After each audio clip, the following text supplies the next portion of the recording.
Ash Creek, Arizona Territory, August 1883. The sun beat down on Ash Creek like a hammer on an anvil, turning every stone, every face, every breath into fire. Heat shimmered off the dirt street in waves, blurring the edges of the world until everything looked like it was melting. Flies buzzed thick around the horse troughs. The saloon doors hung crooked on their hinges, swinging lazily in air too hot to move. At the center of the dirt square stood a wooden platform, raw pine boards, stained dark with old blood and newer shame, and on it a young Apache woman with her wrists bound in iron. Her name was Ayasha, though no one here knew it. To them, she was inventory, a number, a problem to be sold. Her dress, once dyed with ochre and decorated with careful stitching, now hung torn at the shoulder, exposing bruised skin the color of storm clouds. Blood crusted at the corner of her mouth where a rifle butt had split her lip that morning when she'd refused to climb onto the platform. They'd dragged her up by her hair, but her eyes dark as river stones, steady as the mountains did not lower.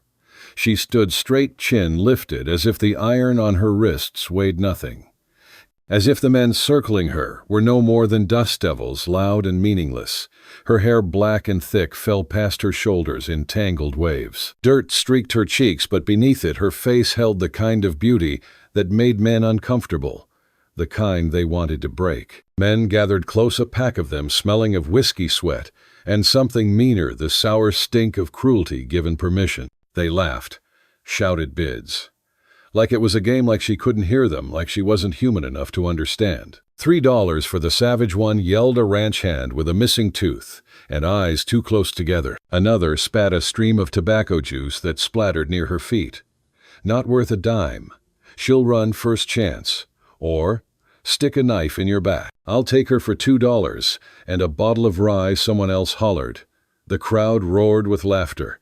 A man in the front row, fat and red-faced, leaned toward his neighbor. Heard she killed a deputy up in Prescott, cut his throat while he slept.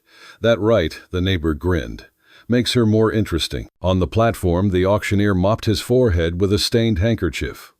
He was a fat man with a silver watch chain stretched tight across his vest, the kind of man who smiled when he lied, and lied when he smiled. He raised one hand, rings glinting in the brutal sun. Gentlemen, gentlemen. His voice carried over the noise like oil over water. Let's be civilized. Here's a fine specimen. Strong back, young, can't be more than 20. Healthy teeth, good hips. Perfect for ranch work, laundry, cooking. He paused, letting the silence stretch. Then he winked. Or whatever else a man might need on a cold night. The crowd erupted. Hoots, whistles, laughter that sounded like breaking glass. Ayasha didn't flinch. She stared past them, past the wooden buildings and false front stores, toward the hills beyond town, where the land turned red and rose toward sky. Somewhere out there her people were scattered like seeds on stone. Somewhere out there her mother might still be breathing. Her brother might still remember her name. The auctioneer's voice rose again. Do I hear $4? Come now, boys, don't be shy. She's wild, but that just means she's got spirit. You can always break a wild horse if you got the patience. And the whip, someone added. More laughter. $4 a voice called from the back. $4.55. The bids climbed. The auctioneer's smile widened. Ayasha's jaw tightened, but she didn't move, didn't speak.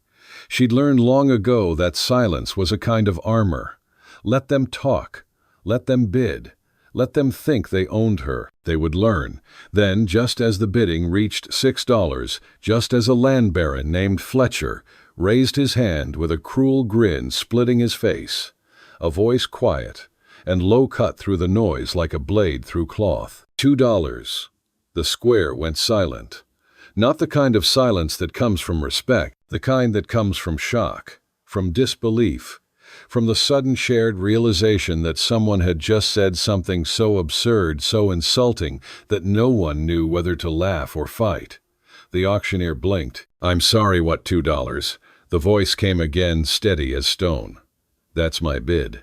Through the dust and heat, through the crowd that parted like water, stepped Silas Mercer. He was the town blacksmith, a man most people ignored, unless they needed a horseshoe or a hinge. His coat was streaked with soot, his shirt sleeves rolled to the elbows, revealing forearms roped with muscle and crisscrossed with scars. His hands were scarred, 2 burns cuts, the brutal evidence of a life spent bending iron to his will. But it was his face that stopped people. A burn scar twisted up the right side of his neck, disappearing beneath his collar, a souvenir from a war he no longer spoke of. His eyes were gray, the color of smoke, and they carried the weight of a man who'd seen things he couldn't unsee. He was 34, broad-shouldered, and he moved like a man carrying weight no one else could see. Every step deliberate, every breath measured. He walked straight to the auctioneer's table and laid 2 silver coins on the wood. They clinked softly in the silence. The sound seemed impossibly loud. The crowd stared. Then someone laughed. $2. Hell, Mercer. That's the price of bad boots. Or a sick mule, another added. Guess he don't value women much. Silas didn't turn, didn't acknowledge them. His eyes stayed on the auctioneer. $2, he repeated. That's what you're worth. That's what this whole damn town is worth. The auctioneer's smile faltered. Now hold on, you heard me. Silas's voice was quiet, but it carried. I'm not buying her. I'm buying your mercy. Turns out, it's cheap. The land baron Fletcher stepped forward, his face red. You can't be serious. I bid 6. Then you overpaid, Silas said flatly. $2. Final offer. Fletcher's hand moved toward his gun. Silas didn't move at all. He just stood there, gray eyes steady, waiting. The auctioneer looked between them, sweat running down his jowls. He was a coward at heart, and cowards know when to fold. He snatched up the 2 coins, bit one to test it, then waved his hand dismissively. Sold to Silas Mercer for $2. Congratulations, Blacksmith. You just bought yourself a rattlesnake. The crowd muttered, but no one moved to stop him. Fletcher spat on the ground and turned away, but Silas could feel the man's eyes on his back. Silas stepped onto the platform. Up close, he could see the cuts on Ayasha's wrists, where the iron had bitten deep. Could see the way she held herself, not broken, not defeated, but coiled. Dangerous. He pulled a knife from his belt, and for half a breath she tensed.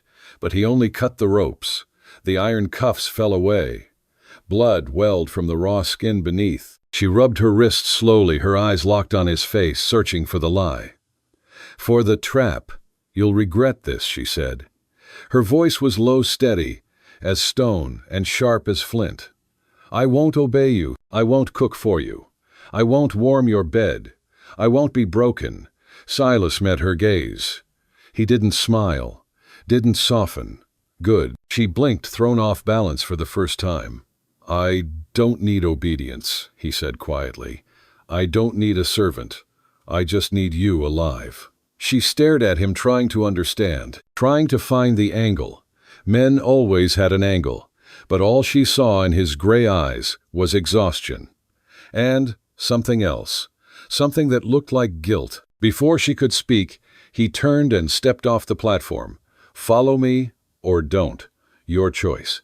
He walked away, his boots crunching in the dust. Ayasha stood there, wrists bleeding, heart pounding. Every instinct screamed at her to run, to disappear into the hills and never look back. But something stopped her. Maybe it was the way he'd looked at her, not like property, not like prey, but like a person. Maybe it was the way he'd stood alone against the crowd. Or maybe it was just that she had nowhere else to go. She took a breath. Then she followed. Behind her, the crowd began to disperse already, forgetting her, already moving on to the next cruelty. But Fletcher stood, watching, his eyes narrow, his hand resting on his gun. Mercer, he called. You just made an enemy. Silas didn't turn. I've had worse. The sun climbed higher. The heat pressed down. And in the shadow of the forge at the edge of town, 2 people, a blacksmith carrying guilt like iron chains, and an Apache woman carrying rage like fire, stood facing an uncertain future. But for the first time in a long time, neither of them stood alone. Before you continue, don't forget to comment number 1 below, and tell us where you're listening from. The forge stood at the edge of town like a scarred fist thrust into the earth. It was a squat stone building thick-walled in smoke, blackened with a chimney that leaked gray tendrils into the evening sky. The windows were small, more slits than glass, and the door hung heavy on iron hinges Silas had forged himself. Inside, the fire glowed orange and fierce, a living thing that breathed with the bellows. Shadows danced across walls blackened by years of soot-shifting and writhing like ghosts. The smell of hot iron and burning coal filled the air, sharp and metallic, mixing with the scent of leather and oil. Silas handed Ayasha a tin cup of water without looking at her. She took at her fingers, brushing his for half a second, both of them pulling back as if burned. She drank slowly, watching him over the rim, her dark eyes catching the firelight. He didn't speak, just returned to his work, lifting a piece of glowing iron from the forge with long tongs. Sparks settled on his forearms, tiny orange stars that winked out one by one. "Because I've seen what men do when no one stops them." His voice was low, rough as stone grinding stone. "And I'm tired of looking away." She studied him in the firelight, the way his shoulders carried tension like a yoke, the way his jaw worked when he wasn't speaking. His hands were steady, scarred and strong, but his eyes carried something old and unhealed, something that lived in the dark. "You were a soldier," she said. It wasn't a question. He didn't answer, just plunged the horseshoe into a bucket of water. Steam hissed up, filling the space between them. Ayasha moved closer, her bare feet silent on the packed dirt floor. "How many villages?" His hand tightened on the tongs. "How many did you burn?" "Enough," he said quietly. "Too many." She nodded slowly, as if something had just clicked into place. "And now you think saving one woman balances the scale?" "No." He finally looked at her. "Nothing balances it, but maybe it stops the weight from getting heavier." For a long moment neither of them spoke. The fire crackled. Outside, a dog barked, and someone shouted drunkenly from the direction of the saloon. "I don't forgive you," she said. "I know. I may never forgive you. I know that too." She turned away, wrapping her arms around herself. "Show me where I sleep." He led her to a small room at the back, barely more than a closet, with a narrow cot, a wool blanket, and a wooden crate that served as a table. A single candle sat on the crate, half melted. "It's not much," he said. "It's more than the platform." She stepped inside, then paused. "Do you lock the door?" "No." "Why not?" "Because if you want to leave, you'll leave. A lock won't stop you." She looked at him, something unreadable flickering across her face. "You're right. It won't." He closed the door softly. That night, Silas slept on a bedroll near the forge, his rifle within arm's reach. He'd learned long ago not to sleep deeply. The war had taught him that. So had the years after, when guilt woke him more reliably than any rooster. Ayasha didn't sleep at all. She sat by the small window, watching the stars through the gaps in the shutters. The night was clear, cold, the kind of cold that seeped into your bones and reminded you that summer was a lie the desert told. She listened to the wind carry voices from the saloon, laughter breaking glass, a woman's high, false giggle. She thought about running, about slipping out the window, stealing one of the horses and disappearing into the hills. No one would follow. No one cared enough. But something held her. Maybe it was exhaustion. Maybe it was curiosity. Or maybe it was the way Silas had looked at her, not like a possession. Not even like a person he pitied, but like someone he owed a debt to. Someone he'd wronged and couldn't fix but was trying anyway. She touched her wrists where the iron had bitten. The skin was raw, but the bleeding had stopped. Then just before midnight she smelled it. Smoke. Not the clean smoke of a forge. This was wrong. Thick, greasy, urgent. She ran to the window. Flames roared through the grain shed behind the forge, devouring wood and hay in great gulps. The fire climbed the walls, licking at the roof beams with hungry tongues. Horses screamed in the corral high, and terrified the sound cutting through the night like knives. Silas. He was already moving. She heard the thud of boots, the scrape of his bedroll being kicked aside. By the time she burst out of the room, he was pulling on his coat, grabbing buckets, his face tight with focus. "Stay inside," he shouted. She ignored him. The heat hit her the moment she stepped outside, a wall of it solid and shimmering. The shed was fully engulfed, now flames roaring 30 feet into the black sky. Embers swirled through the air like hellish fireflies landing on the roof of the forge, on the fence, on the dry grass. Silas ran toward the shed with 2 buckets of water. Futile, pathetic, like trying to drown a wildfire with spit. "It's too late," Ayasha shouted over the roar. "Let it burn. The horses, I'll get them." She ran to the corral. The animals were wild with panic, rearing and kicking, their eyes rolling white. The smoke was choking, burning her throat, her lungs. She coughed, eyes streaming, but didn't stop. She'd grown up with horses. Her father had taught her to speak their language not with words, but with calm hands and steady breath. She began to sing low and rhythmic, an Apache song her mother used to hum while braiding her hair. The words didn't matter. The tone did. The first horse, a bay mare, ears flat against her skull, paused. Ayasha moved slowly, untying the rope, guiding her toward the gate. The mare bolted through, disappearing into the darkness. One by one she freed them. A gray gelding, a spotted pony, a young roan that danced sideways, terrified. The last horse, a black stallion, reared high hooves, slashing the air. Fire reflected in his eyes. He was beyond reason, beyond song. Ayasha grabbed his mane, felt the coarse hair bite into her palms, and pulled with all her strength. "Move, damn you!" The stallion lunged forward. She barely got out of the way as he thundered past, nearly trampling her. Behind her, the shed's roof collapsed inward with a roar like the earth splitting open. A wave of heat knocked her to her knees. Sparks rained down, burning holes in her dress, her skin. Then Silas was there, pulling her to her feet, dragging her away from the inferno. They stumbled to the far side of the forge and collapsed against the stone wall, coughing, gasping, covered in ash and soot. The fire raged on, but the horses were safe. The forge itself, built of stone, would survive. Silas leaned his head back against the wall, eyes closed, chest heaving. Sweat and soot streaked his face. His shirt was torn, burned through in places.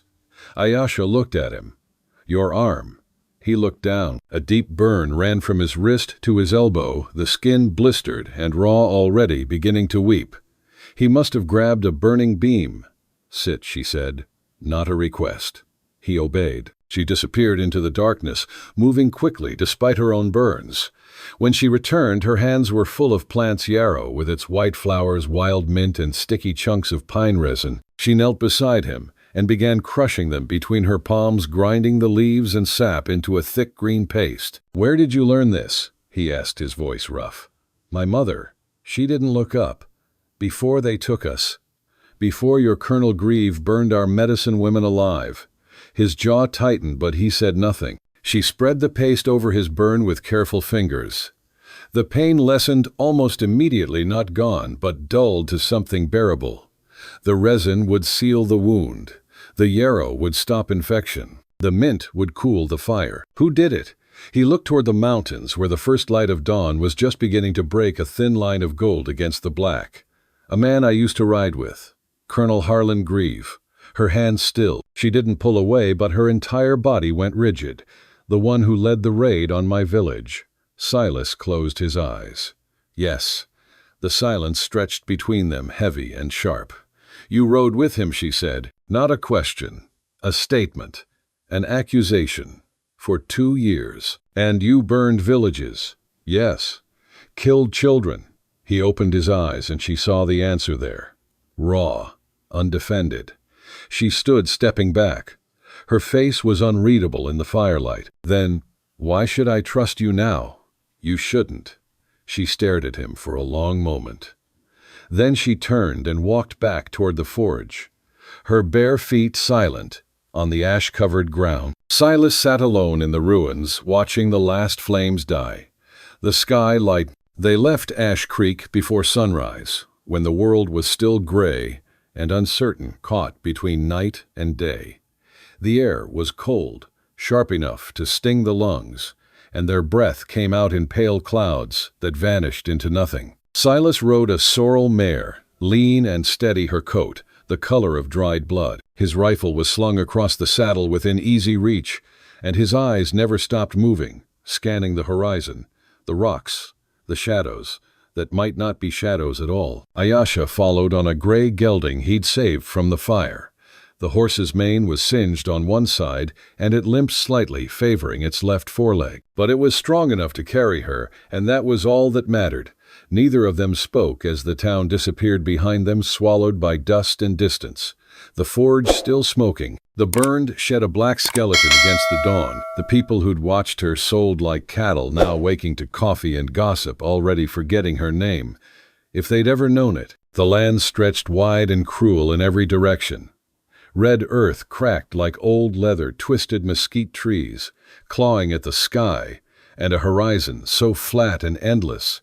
It felt like falling. The sky above was pale, washed out, the blue bleached almost white by heat that hadn't even arrived yet. The sun climbed higher, a brass coin hammered thin, and the air turned thick and heavy. Not humid, there was no moisture here, hadn't been for months, but dense, pressing down like a hand on the chest. The kind of air you could chew if you were desperate enough. Silas's burned arm throbbed with every beat of his heart. The paste Ayasha had made helped, but pain was still pain. He ignored it the way he ignored most things, by pretending it didn't matter. Behind him, Ayasha rode in silence, her back straight, her eyes distant. She'd torn another strip from her skirt to wrap around her head, shielding her face from the sun. Beneath it, her jaw was set, her lips pressed into a thin line. She was thinking, planning. He could feel it. By midday, the heat was a living thing, shimmering off the rocks in waves, turning the world into a dream or a nightmare. Silas wasn't sure there was a difference anymore. They stopped beneath a ridge of black rock, volcanic stone, ancient and sharp, jutting out of the earth like broken teeth. The shadow it cast was thin, barely enough for the horses, but it was something. Silas dismounted stiffly, his legs protesting. He checked the horses' hooves, their mouths, their eyes. The gray gelding's limp was worse. They'd need to rest it soon, or it would go lame. Ayasha didn't dismount. Instead, she climbed. He watched her scale the ridge, moving with the kind of grace that came from a lifetime in hard country. Her hands found holds he couldn't see. Her feet placed themselves with certainty. Within moments, she was at the top, a silhouette against the pale sky. She stood there for a long time, not moving, just looking. When she came back down, her face was tight. The kind of tight that came before violence. 3 riders, she said. Coming from the east. Silas's hand moved to his rifle. How far? An hour. Maybe less if they push hard. Greaves' men. She nodded. How long do we have? She looked at the horses, at the thin shade, at the canyon mouth ahead. Not long enough. Silas swung back into the saddle, his burned arms screaming in protest. Then we ride. They rode hard through the afternoon, pushing deeper into the red canyon. The walls rose steep and rust-colored on either side, layered stone stacked like old bones, striped with white and ochre and deep, dried blood red. Centuries of wind and water had carved the canyon into something otherworldly, arches and spires and passages that twisted back on themselves like a maze built by a mad god. The air smelled of juniper and old stone, of something ancient and patient. Their horses' hooves echoed off the walls, the sound bouncing back and forth, until it was impossible to tell which direction it came from. Ayasha kept glancing over her shoulder. Silas kept his eyes forward. Both of them knew the riders were getting closer. There, Ayasha said, suddenly pointing. A narrow alcove barely visible from the trail cut deep into the canyon wall. Hidden unless you knew what to look for. They guided the horses inside. The space was small, cramped, but the walls leaned inward, creating a natural roof. A thin trickle of water ran down the back wall, pooling in a shallow depression in the rock. We'll camp here, Silas said. Ayasha slid from her horse, her legs unsteady after hours of riding. She knelt by the water, cupping her hands and drinking deeply. The water was cold, mineral-sharp, tasting of stone and distance. Silas unsaddled the horses, rubbing them down with a cloth, checking their legs again. The gray gelding was worse. It wouldn't make another day like this. He built a small fire using dried juniper branches and a piece of flint from his pack. The wood burned clean and hot, almost smokeless. The flames cast orange light across the alcove, making the walls seem to breathe. When Ayasha returned with the water skin full, he was staring into the flames. She recognized the look. She'd seen it on her father's face, on her brothers, on the faces of warriors who'd come back from raids they didn't talk about. "You're thinking about the fire," she said, sitting across from him. "Always." "Which one?" He looked up surprised. She held his gaze unflinching. "Tell me," she said, "not a request, a demand." He was silent for a long time. The fire crackled. Somewhere outside a hawk cried hunting in the dusk. Then, slowly, he began. "I was a scout for the cavalry. 19 years old when I enlisted. Thought I was going to be a hero." His laugh was bitter hollow. "Grieve was my commander. Colonel Harlan Grieve, they called him. A righteous man, a godly man. He told us we were protecting settlers, keeping the peace, bringing civilization to the wilderness." Ayasha's jaw tightened, but she didn't interrupt. "But what we did." His voice cracked. "We didn't protect anyone. We burned villages. Killed men who couldn't fight back, old men, grandfathers. Women, children." Her hands tightened around the waterskin until her knuckles went white. Grieve called it pacification. Said the only good Indian was a dead one, or one broken enough to be useful. He'd line us up, give us torches, and send us in at dawn when people were still sleeping. Silas's eyes were fixed on the flames, but Ayasha could tell he wasn't seeing them. He was seeing something else, something older, something that lived behind his eyes and never left. "Your village," he said quietly. "I was there." The fire crackled between them, the only sound in the world. "I didn't light the torches," he said, "but I didn't stop them either. I stood there and watched the lodges burn, watched people run, watched soldiers shoot them as they ran." He looked at her. Then his face lined with exhaustion and something deeper, something that had no name but lived in the spaces between words. "I rode away and told myself it wasn't my fault, that I was just following orders, that if I didn't do it, someone else would. I told myself that for 6 more months, 6 more villages. Then one night I woke up and couldn't breathe. Couldn't stop seeing the faces. Couldn't stop hearing the screaming." He paused. "So I left, deserted, changed my name, came here and thought if I worked hard enough, if I kept my head down and my mouth shut, maybe I could bury it." "Can you?" Ayasha asked. Her voice was cold, controlled. "Bury it, no." She nodded slowly, as if he'd confirmed something she already knew. "My father died in that fire. His name was Naish. He was a healer. He'd never killed anyone in his life." Silas closed his eyes. "My brother was 12. They took him, sold him to a ranch in Texas, I heard. I don't know if he's alive. I don't know if he remembers my name." "I'm sorry," Silas said. The words felt pathetic, insufficient, like trying to fill the ocean with a teaspoon. Ayasha stared into the flames. "Sorry doesn't undo smoke. Sorry doesn't bring back the dead. Sorry is what cowards say when they can't fix what they've broken."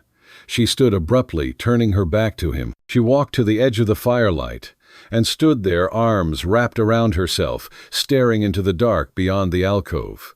Her shoulders shook once, just once, then went still.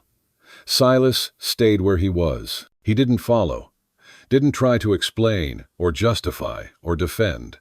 There was nothing to say, nothing that would matter. The fire burned lower. The canyon walls held the darkness back, but barely. After a long time, Ayasha spoke without turning around. Her voice was quiet, but it carried. "I should kill you. I know. I should wait until you sleep and cut your throat. I know. Why don't I?"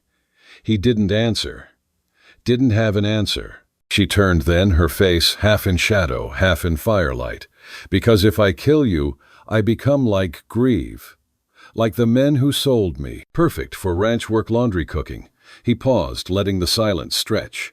Then he winked, or whatever else a man might need on a cold night. The crowd erupted. Hoots, whistles, laughter that sounded like breaking glass. Ayasha didn't flinch. She stared past them, past the wooden buildings and false front stores, toward the hills beyond town, where the land turned red and rose toward sky. Somewhere out there her people were scattered like seeds on stone. The Verde River.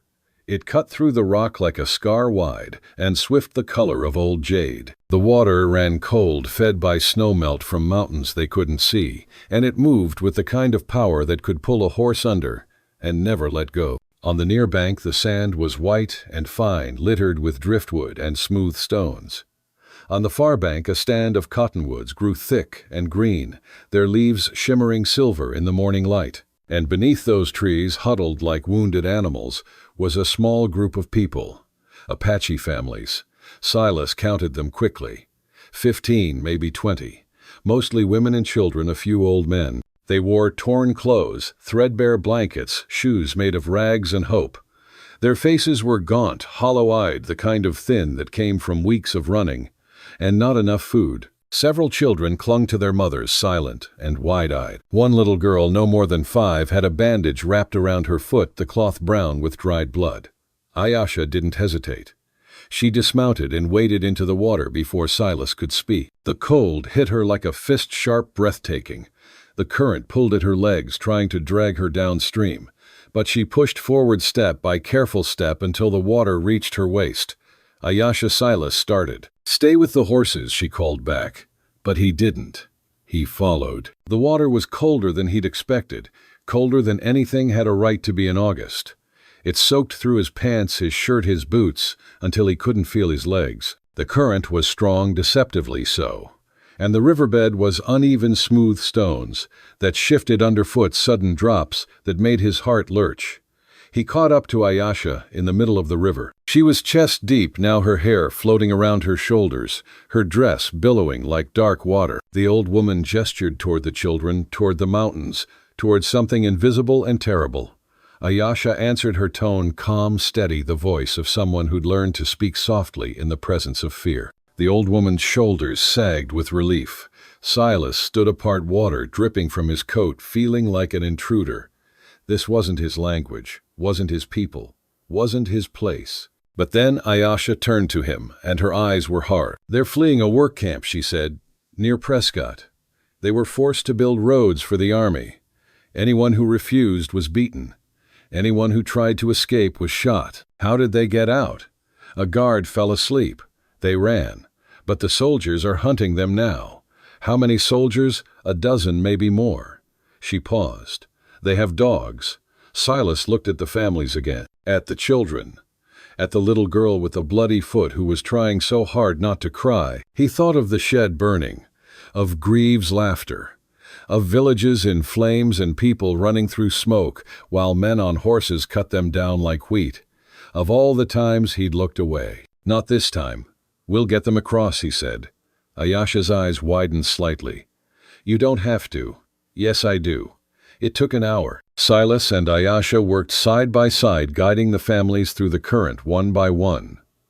The old woman went first, gripping Silas's arm with surprising strength. She was lighter than he expected, fragile as a bird, and he could feel her bones through her thin dress. Next came a young mother carrying a baby wrapped in a shawl. The baby didn't cry, didn't make a sound, and that silence was worse than any scream. Then the children. One at a time, sometimes two. Silas carried the smallest ones on his shoulders, feeling their small hands grip his hair, his ears, anything they could hold. Ayasha led the older ones by the hand, speaking softly in Apache, keeping them calm. As the water rose to their chests, the current fought them every step. Once, Silas lost his footing on a slick stone and went under. The water closed over his head, cold and dark. And for a moment, he was back in the war, drowning in a river in Tennessee, bullets snapping overhead. Then Ayasha's hand was on his arm, pulling him up. "Breathe," she said. He did. An old man crossed next, leaning on a walking stick carved from juniper. His face was scarred, one eye clouded with blindness, but he moved with dignity. When he reached the far bank, he touched Ayasha's cheek and spoke a single word. She nodded, her jaw tight. The little girl with the bloody foot came last. She was terrified of the water, crying silently, tears running down her face. Her mother had already crossed and stood on the far bank, arms outstretched, calling to her. But the girl wouldn't move.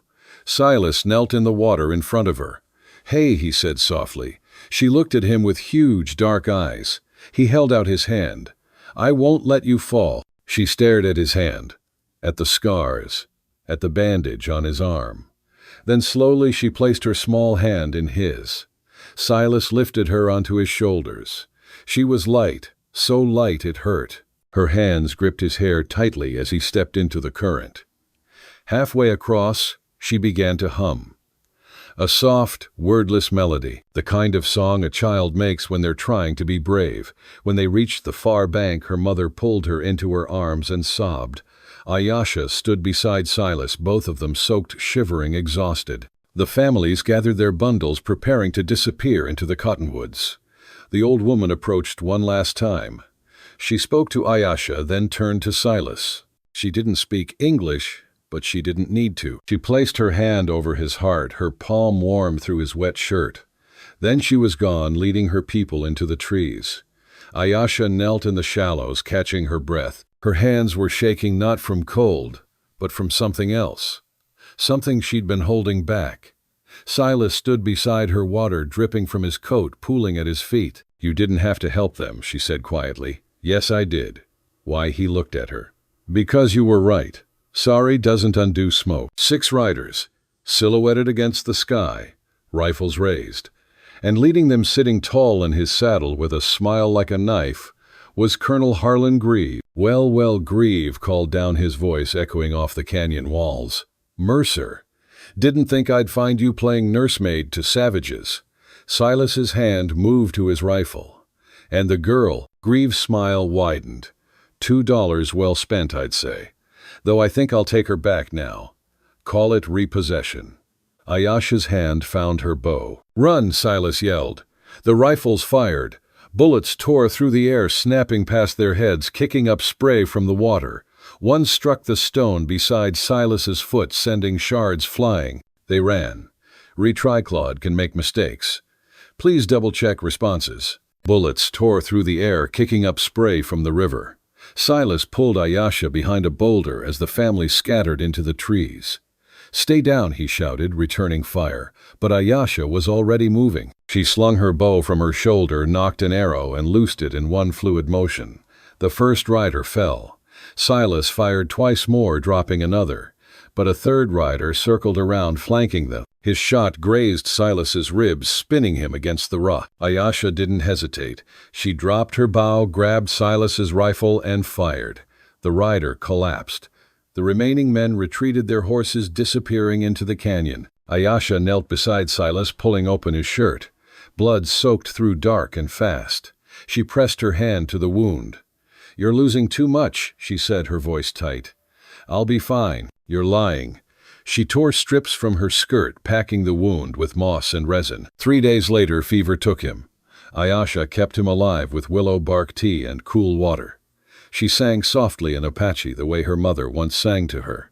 She didn't know if he could hear. On the 4th night, the fever broke. He woke to find her sitting beside him, face drawn with exhaustion. You stayed, he said. I stayed. Why? She looked at him for a long moment. Because you gave me back my name. That morning they reached the old mission on the edge of Kirikawa foothills. It was a crumbling adobe building, half collapsed, with a bell tower leaning to one side. Smoke rose from a small fire in the courtyard, and standing beside it stirring a pot was Colonel Harlan Grieve. He looked older now, grayer, his uniform gone. He wore the clothes of a drifter, dusty, patched, worn thin. When he saw them, he didn't reach for his gun. He just stared. Mercer, he said quietly. I wondered if you'd come. Silas dismounted slowly, his hand on his rifle. You burned my forge. I did. You killed her people. I did. Ayasha stepped forward, her bow-drawn arrow aimed at Grieve's chest. Her hands didn't shake. You took everything, she said. Grieve didn't move. I know. Then give me one reason I shouldn't kill you. He met her gaze, and for the first time Silas saw something break in the old soldier's eyes. I can't. Ayasha's fingers tightened on the string. Then slowly she lowered the bow. Killing you won't bring them back, she said. And I won't become what you are. Grieve's face crumpled. He sank to his knees, pressing his hands to his face. I'm sorry, he whispered. God forgive me, I'm sorry. Silas stepped forward, his voice hard. God doesn't forgive men like us. We have to live with it." They left him there, kneeling in the dust. Inside the mission, an old woman waited.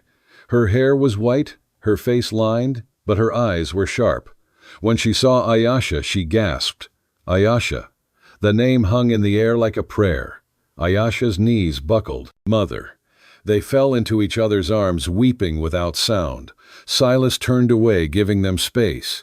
Later, as the sun set, he climbed the bell tower. The rope was frayed, the bell rusted, but it still hung. He pulled. The sound rang out across the valley, low and deep, calling the lost home. Ayasha appeared beside him, her mother's hand in hers. "Will you stay?" she asked. Silas looked at her, this woman who had saved him, who had chosen mercy over vengeance, who had become the bravest person he'd ever known. "If you'll have me." She smiled, small and soft.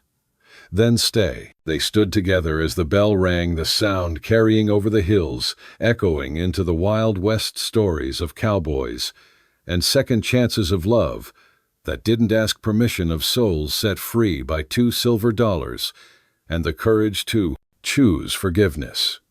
And in the fading light, the desert no longer looked like ash. It looked like home. The end.